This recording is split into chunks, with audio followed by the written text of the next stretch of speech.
The Gateway brings you the day's news each weekday from around the St. Louis region and the state capitals in Jefferson City. Our schools are accredited. We don't need this bill. And Springfield. How many more years must pass before lawmakers see time is of the essence? I'm Abby Larico. Join me each weekday for The Gateway on the STLPR app or wherever you get podcasts. Missouri Secretary of State Jay Ashcroft was first elected to his post in 2016. And in addition to overseeing the state's elections, Ashcroft is also a participant in that he's vying for another 4 years in the statewide office. Ashcroft talks about the big issues ahead for Missouri's election officials and his re-election campaign on the latest episode of Politically Speaking. Let's hit the music. This is the Politically Speaking podcast, the definitive show about Missouri politics. It's a little complicated in Bolivar because there is a Parsons family there. But we also knew that it was important to make sure that we got to where we needed to go. You know, if you walk in a room and you're getting ready to make a decision and everybody in the room looks like you need to stop. And right now what happens in the United States Senate is as critical as anywhere else in the country. I really want the state to succeed. Well, we want everybody to know that we're all working together. I just worked hard to try to build my name where I didn't have the money. And welcome to Politically Speaking. I'm your host, St. Louis Public Radio political correspondent Jason Rosenbaum. Joining me from the pavilion of beautiful Logan University in Chesterfield, Missouri, our guest today is Jay Ashcroft, Missouri Secretary of State. Thanks for having me, Jason. Thank you. This is part of our ongoing series of interviewing the candidates for statewide office. We interviewed Secretary of State Ashcroft's opponent, Yinka Faleti, I think about 3 or 4 months ago, and we wanted to make sure that voters also heard your side of the story as well. Why are you running for this job again? A fun fact, I think you are the only statewide official who was elected in 2016 to be running for another term in your job, since the governor was light gov, the light gov was appointed, the treasurer was appointed, and the attorney general was the treasurer. Isn't it weird how that works out? It is funny. You know, until Nicole Galloway was elected, there was a short period of time where I was the only statewide official that was elected to his position because she was originally appointed. I'm running for re-election because I love the fact that the people of the state have allowed me to serve them. They've allowed me to oversee 3 wonderful elections under COVID, where people were able to vote in person safely and securely, that know that their vote would count. We had record-breaking turnout in the presidential preference in March. We successfully moved the April election to June. Almost had 3 different appellate courts in the state having different rules for the municipal elections. I was able to work with the governor and local election authorities to make sure it all happened on one day under the same rules. And then, of course, in August, we had a successful election. Your sister station out in Kansas City actually remarked on the fact that there were not long lines in the August primary out in Kansas City, even though our turnout was about 30% higher in August of this year than it was 4 years ago. I love the fact that I get to make things better for the people of the state. I even got to testify in front of Congress. They wanted someone that had run elections well this year. And it was really gratifying when one of the witnesses for the opposition had to start off her answer by saying, well, actually, I agree with Secretary Ashcroft. Secretary of State's a nonpartisan position. I believe the role of Secretary of State is to look at how we can run things in the state, especially elections, especially securities, our libraries, administrative rules, business services, better for the people of the state. We've been able to do that with elections. We actually made changes to our election law back in 2018, moving up the date when people needed to request an absentee ballot, which have helped us this year when people are requesting those ballots and having to send them back. So what was the old time. date, by the way? We moved it up by a week. You have to be careful about the timing. If you move it up too far, then people can get caught in the middle and want to get it and can't. But we made sure that there was time for someone to get that ballot and return it so that their ballot would count. Yeah, that seemed to be very fortunate because this seems like probably the most unprecedented election cycle in modern history because of COVID. It's kind of been a lot of whiplash. Like I was talking with you like in the beginning of March, and there was this big push to all ballots go through the mail. And we've talked about the difference between being proactively sent a ballot, like what the case in Washington or Oregon, and sending everybody an application versus kind of like what we have in Missouri, where you kind of have to proactively request one yourself. Where do you kind of fall on the continuum of which of those systems work the best? Well, first of all, I don't like the idea of taking away the right of people to show up on Election Day and vote. People, at least a large percentage of people like to do that. That's their right, and we should protect it. Secondly, I think that when we're worried about elections, although it's easy to vote in Missouri now, we need to make sure that we don't do something that is easy but means your vote doesn't count.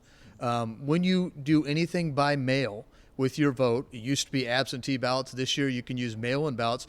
We see that about 2 to 3%, really closer to like 2.25% of those ballots don't count. Now, that's not because of the Secretary of State's office. That's all done by the local election authority. That's because the post office takes too long to turn it in. Someone forgets to sign it. They forget to notarize it. Maybe they forget to even put their ballot in the envelope. That happens. And I believe that as Secretary of State, I should make sure that it's not only easy to vote for every registered individual in the state, but also that your vote counts. And that's what I'm so happy we've been able to do. Let's talk about the law that passed at the end of session, setting up kind of this two-tiered process to deal with COVID. First of all, it expanded the absentee process. And when I say absentee, it means you can either mail it back, you can either drop it off, or you can go and vote in-person absentee. Right. The mail-in ballot option that you mentioned, it has to be requested a certain way. I believe you can only request it in person, or you mail in your request. You can't email it, which is a change we made to the law for absentee ballots in 2018 also. Right.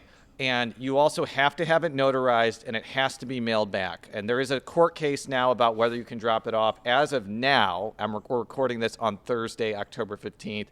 The federal court has stayed a ruling saying you can drop the mail-in ballot off. So as of now, there's no change. Yes. If you have a mail-in ballot, you need to mail it back and get it in quickly. We want to make sure there's at least 2 weeks for that ballot in transit in the mail so that your vote counts. Please do not wait. So there's been some Democrats who have been circulating a snippet of you talking about I don't recommend using the mail-in ballot option. You're specifically talking about the mail-in ballot option that has to be notarized and mailed back, not necessarily the absentee one. Is that fair to say? Or I would definitely say that of the 4 options, and the people of the state have 4 different options, and we will support them and help them with any of those 4 that they meet and want to use. But I think the 4th option is the one where they are most prone to not having their vote count. And I believe that when people ask me, what would you say to people, I should give them the best advice possible to make sure that their vote counts, that they are participatory, and they make a difference. I always say the best way to vote is in person, either on Election Day or absentee in person. If you can't do that, then go ahead and use that absentee ballot. At least that way you can request it online, or you can fill it out, download it online, fill it out, email it, or fax it in if anybody still has a fax machine. And then you get the ballot, fill it out, notarize it if you need to, and then you can drop it off. You know your vote counts. I also remind people that we have curbside voting in this state. If you're concerned, if you're maybe because of physically impaired for some reason, you can drive to the polling place and a 2-person team, 1 Republican, 1 Democrat, will bring your ballot to your car to make sure you can vote. There's a lot of disinformation. What the people of this state need to know is since 2017, really, if you're registered and you go to your polling place, you can vote and your vote will count and it'll be safe. Now, it should be noted that when the legislature passed what I would classify as the expansion of absentee and the creation of mail-in voting that we just described, you put out a statement saying you did not support that bill, and I want you to explain why. Right. Senate Bill 631 was 1 o'clock, 2 o'clock, 3 o'clock in the morning legislation on the last day of the legislature that was confusing. It created an expansion of absentee ballots. It created all new mail-in ballots. It got rid of photo ID. It didn't allow us to use ballot drop-off boxes because people might be disenfranchised if we did that. I had worked on a compromise that was actually the House Committee substitute for Senate Bill 552 that would have expanded absentee ballots to make sure that anyone that had concerns about COVID would be able to vote using absentee ballots. That would have been simpler. We would have been able to use the ballot boxes. It wouldn't have been confusing for our clerks. It would have kept photo ID in there. We had an agreement, it fell apart, and now people are confused. So I do not think we should confuse people when it comes to elections. Now, the photo ID situation. We talked about this a lot in 2016 because there was a constitutional amendment on the ballot authorizing the legislature to pass a requirement to show a government-issued photo ID to vote. Obviously, you probably have heard the counter-arguments to that from Democrats, that it's a form of voter suppression and it hurts women, minorities. Yeah, but I want you to respond to that because you're a supporter of that. But it's patently false. The data's out there. That went into effect in 2017. I have been fighting in courts with that. I've been talking about it since 2015. I had a little to do with getting that on the ballot. And in that entire time, no one has been able to point to a single individual that was impeded from voting because of that. And every major election, I can point to individuals that were able to vote because of that law. We have individuals that under the old law would have been turned away, but because we created and mandated provisional ballots for people that didn't have identification, we've actually expanded ballot access. The people that are trying to overturn what that law did, that would actually disenfranchise individuals. What is the status of that law right now? I know it was substantially weakened to the point of irrelevancy. The Supreme Court in January of this year, that seems so long ago. Oh my gosh. I was just talking, by the way, not to interject, I was talking about impeachment with Congresswoman Ann Wagner, and we both honestly forgot when that happened. And she voted in that because we are in a time soup, as John Oliver said. But continue. The Supreme Court removed the requirement that if you use a secondary form of identification, you had to fill out a statement that you understood you were supposed to have a government-issued photo ID, that the government would provide you one for free, and that you didn't have one. So one of the things that it did to us is, unfortunately, we no longer get a list of people that vote without an ID, so we don't know as easily who to reach out to and ask them if they'd like one for free. How do you think local election officials have handled the massive increases in requests for absentee or mail-in balloting? Because I think in St. Louis County, they have already gone over what happened in 2016. Other jurisdictions are saying this is going to be an all-time record. And I have to imagine it's not easy to really deal with this, and it's also going to cost them a lot more money to handle all of these absentee ballots. Well, we're probably right now about 50% over absentee ballot requests than we've ever seen before. I think our local election authorities, the 116 of them, have done a fabulous job. I've visited with all of them. I visited every one of them, drove over 5,000 miles in my car to deliver PPE before the municipal elections. They've done a great job. With regard to the cost of the absentee ballots, we received federal funds earlier this year. We provisioned $4.5 million of those funds in grants to local election officials to use however they saw fit with regard to COVID expenses. We've actually held some of that money back, a portion of that, specifically because we will reimburse those election authorities for their absentee ballot and mail-in ballot costs, so that's not borne by the local counties. We will take care of that for them. I don't know if you've been following this issue, but there's a nonprofit group that's been giving local jurisdictions money, and some conservatives have said, well, this is a scheme for ballot harvesting or whatever. But I think that there is an issue about whether local election authorities can accept money from nonprofit groups to do election-related things. What do you know about that issue, or am I telling you something that you can't talk about? I think that's obviously, unfortunately, everything has become politicized. Right. And I think anytime you're dealing with elections, it becomes even more politicized. And the fact that we're 19 days out of the election right now, I'm watching that very closely, but as you know, local election authorities do not report to me. Yes. And I actually have no authority over them with regard to how they operate. I don't think that this money is being used at all to go around and collect absentee ballots. Eric Fay told me that it's being used because there are additional expenses because there are so many mail-in or absentee ballots. And I think that other election jurisdictions have gotten similar grants, and they're using them toward the same thing. I think transparency of how those funds are used, if accepted, will really help people with the fact that private funds are going to elections. Our office received about $1.2 million from a very similar group, I think an offshoot of that same group, and we used that to send out a mailing to every household where there was identified that there had been a registered voter in like the last 10 years. So we tried to make sure, and we sent out some extras, but we wanted to hit everybody to make sure people knew what their options were to vote. And we appreciated being able to use the private foundation's money instead of the taxpayer dollars. We'll be right back after this short break with Secretary of State Jay Ashcroft. If you have a smart speaker, you have access to the entire world of NPR and St. Louis Public Radio. All the latest news and all the captivating stories. Activate our voices with yours by telling your smart speaker to play St. Louis Public Radio.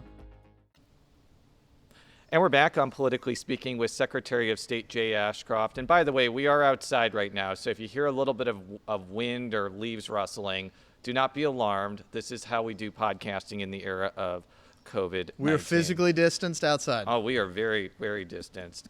I wanted to talk with you about some of the other things involved with your job. One of the hot button things you often do is write ballot summaries. Yes. I want you to kind of explain how you've done that process differently and how you've kind of dealt with some of the inevitable controversies that come in with initiative petitions. Well, one of the things that we've done is we've tried to make sure that we have about 10 different people that look at ballot language. Actually, one of our attorneys has been identified in the press as a Democrat, so we try to make sure that she's a part of that process. Not that we hire people by party, but we want to make sure that we have divergent viewpoints to look at that. We've also tried to make sure that the language isn't so arcane. We actually got sued a couple years ago because we used more simplified kind of vernacular in our language instead of kind of the highbrow language that's been used before. Was that the right to work one, or was that something else? That was a different one, and I was really pleased that the appellate court said, you know what, it's different, but we think this might be more understandable to the people, and that's what the Secretary of State's supposed to do, not put his thumb down on the scale, but give the people the facts so they can make their own decision. Yeah, and I think it's important to tell our listeners why ballot summaries matter. I would be very overjoyed to know that the people of Missouri pay extra close attention to every ballot initiative and all of our coverage, but they don't. Sometimes they go in and all they read is the summary and they're like, oh, that sounds good, I'm going to vote for it or not vote for it. I want to talk with you about initiative petitions in general, because I've talked with you before about your desire about either raising the threshold for like a constitutional amendment to pass or requiring more signatures. What's kind of your mindset on that? What I'd like to do, I don't want to raise more signatures.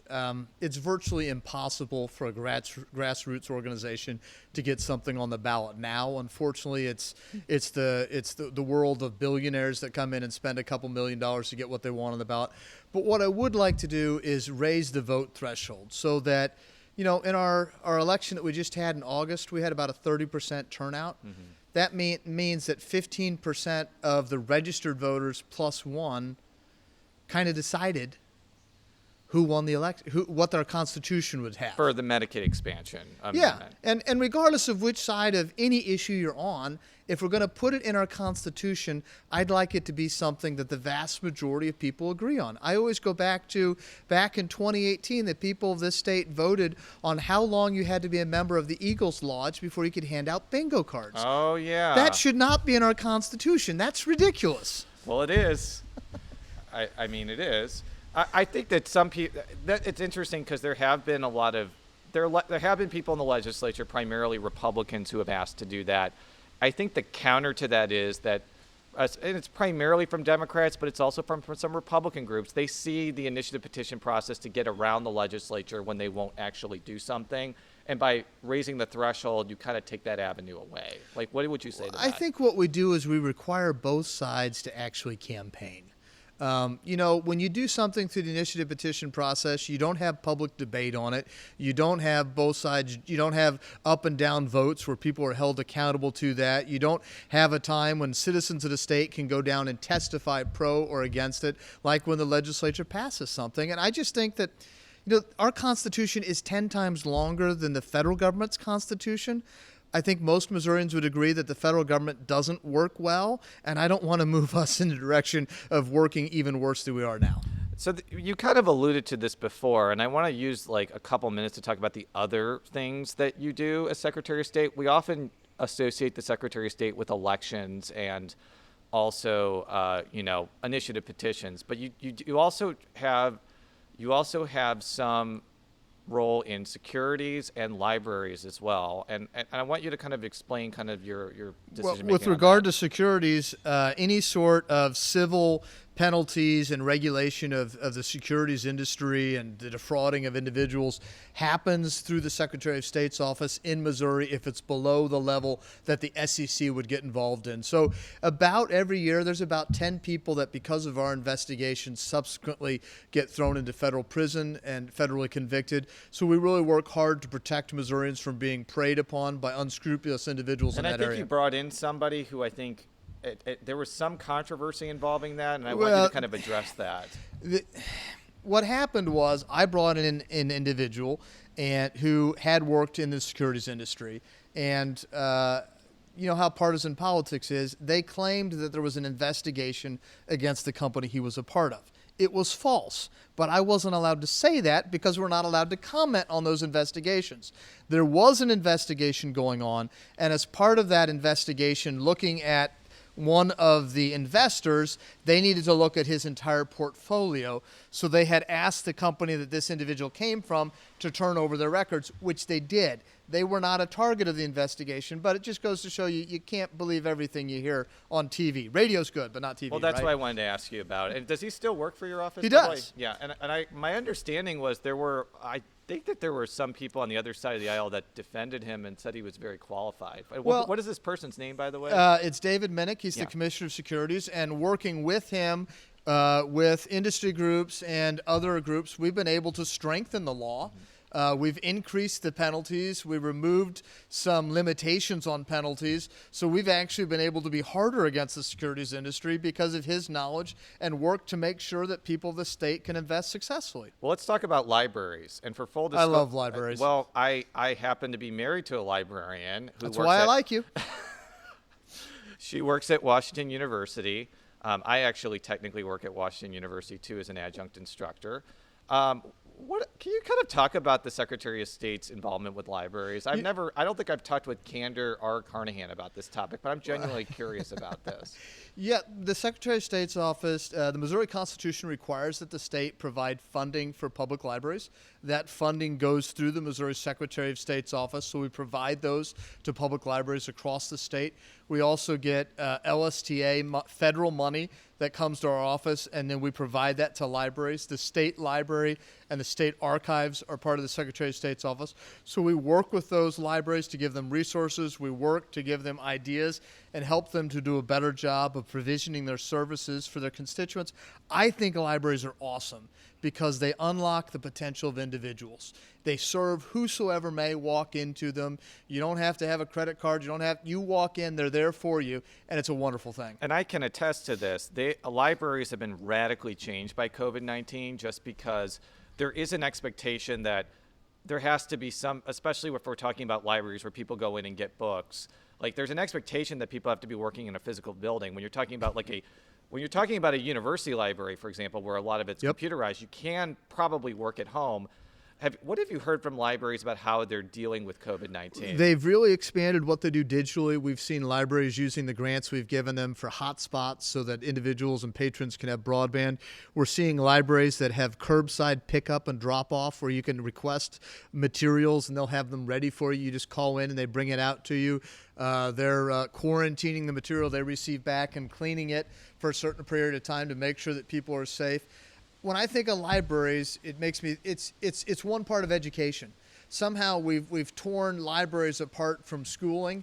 What you need to do in schools is teach people how to think logically and critically, and then you give them a resource like a library. They can learn anything they need to do to be the best that they can be. Before we talk about the campaign, is there anything that you would like to take the lead on if you're elected to another term? Is there anything that you would want the legislature to pass that would affect your office? You know, one thing that I've really been working on that I don't think any Secretary of State has ever done is I've started an annual retreat for legislators on education. We're starting our third year of that. We'll be meeting in the late November or early December timeframe, where we bring together leaders of the education communities and rank and file senators and House members We work with a group called the Hunt Institute that brings in experts from around the country to speak on topics that the legislators request. And then we have question and answer, pro and con on these different ways and ideas, because I think that one of the failures of Missouri is not every child in the state truly has a good opportunity for a good education.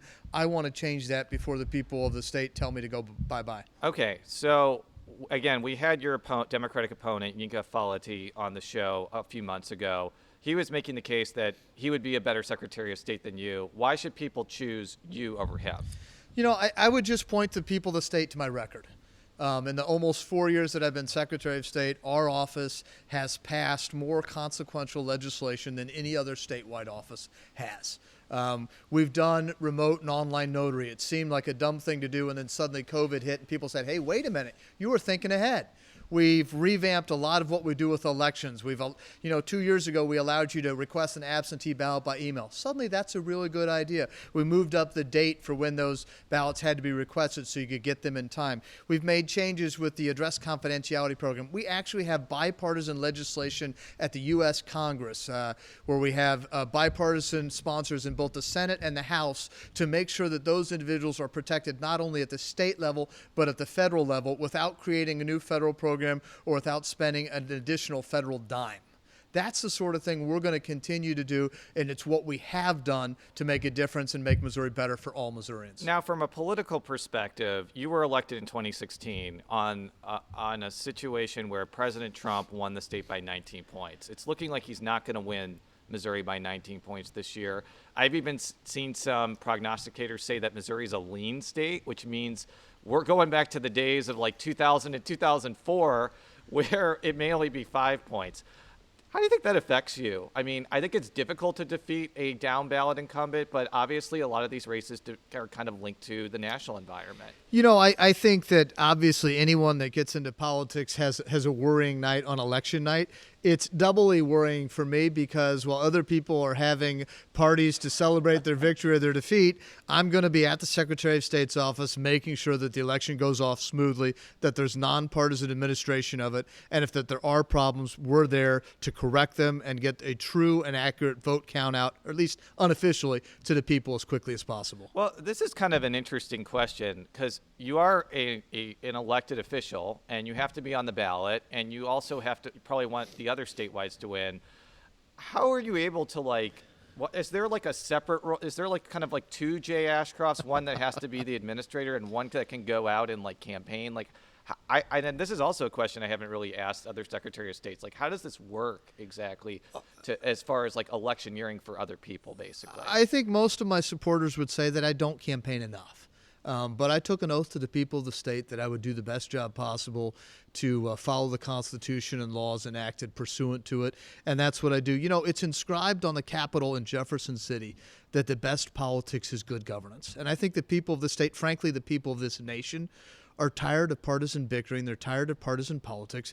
They want to send people to government to get things done, to make their life better, to get the government out of their way, to give them more control and allow them to be as successful as they can, their children and their grandchildren also. That's what I do. I'm proud that I get to do it. I'm blessed that I get to do it.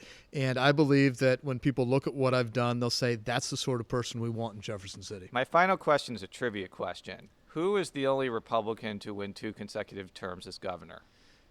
Well, that would be my father, John Ashcroft.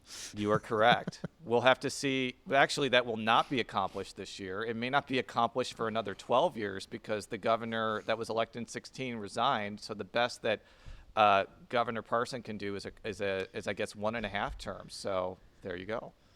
It could happen in 8 years. It could happen in 8 years, hypothetically. On that note, I don't know why I ended the show that way, but I think that's a really interesting trivia fact.